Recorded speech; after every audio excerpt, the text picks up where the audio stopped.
Have you ever really stopped to think about what it takes to get a license to cut hair? I mean, it turns out there's this incredibly complex and super regulated system hiding right under our noses. And it tells a fascinating story about a hidden engine of our whole economy. Okay, let's just be honest for a second. When you hear the words vocational school, what pops into your head? For a lot of us, it's the backup plan, right? For decades, it's kind of been framed as the alternative to a real four-year college degree. But what if that whole picture is just wrong? What if these programs aren't a backup plan at all, but are actually a crucial piece of our economic infrastructure, especially for working adults? Let's follow that blueprint and see where it takes us. To really see just how different the reality is, you gotta look at the numbers. Because the data, it completely flips that old Plan B stereotype on its head. It all starts with the impact on people's wallets. I mean, right here, you're looking at a 10 to 25% jump in earnings for people who finish these career and technical programs in the US. Seriously, think about that. For a whole lot of people, that is a life-changing amount of money. And that's not just some random stat. No way. Research consistently shows that these programs deliver real, tangible advantages. We're talking a better shot at actually getting a job, real gains in what you take home, and, this is key, the results are strongest when the training is directly tied to what local employers are actually looking for. Okay, so to see how this works in the real world, let's zoom in on one specific example, the world of cosmetology in Kentucky. It is a perfect case study of a highly structured, super regulated vocational field. So just take a look at the sheer time commitment here. To become a licensed cosmetologist in Kentucky, you need 1,500 hours of training. 1,500! To put that into perspective, becoming a licensed real estate agent in that same state, that takes 96 hours. This is not a weekend course. This is a serious professional commitment. So what on earth are they doing for all those hours?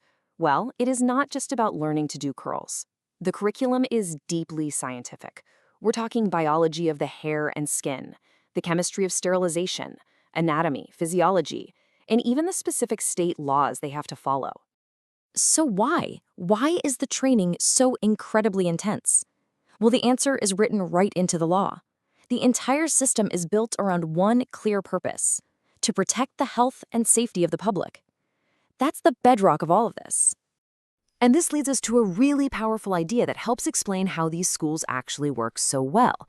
It's a concept you could call compliance by design. So what does that even mean? Well, instead of treating all the rules and regulations like a checklist you cram for right before a test, the rules are actually woven into the daily fabric of the education itself. They become habits, not afterthoughts. Let's make this really concrete. Over on the left, you've got the old way, compliance as a checklist, manually signing in and out, cramming sanitation rules for a test, stuff like that. But on the right, you have compliance by design. Here, the rules are totally integrated. So instead of a sign-in sheet, you've got a biometric time clock that tracks every single required minute. Instead of just memorizing rules, students are practicing sanitation every single day on the clinic floor. Compliance becomes this ingrained habit, not just some chore. So what's the end result of this whole highly structured system?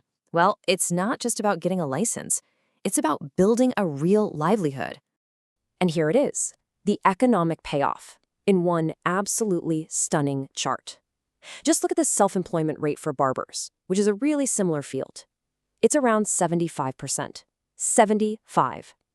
Now compare that to the average for all other jobs. It's just 6%. The difference is it's staggering. What this system effectively creates is a pipeline, a micro-entrepreneurship pipeline. It takes students, gives them a state-recognized credential, and basically launches them directly into owning their own small business, whether that's renting a chair in a salon or opening up their own place. And who are the people in this pipeline? Well, they are not your traditional college kids. They're adults. Almost half of them are working full-time while they're in school. Over 60% have kids. Many are changing careers, or they're the first in their entire family to get a professional credential. Okay, so let's pull the lens back for a second and look at the bigger picture here. This whole model is becoming more and more important as the rules for both education and the economy are changing right under our feet. See, the whole landscape is shifting. The federal government has new gainful employment rules, and they're holding these career programs to a much higher standard.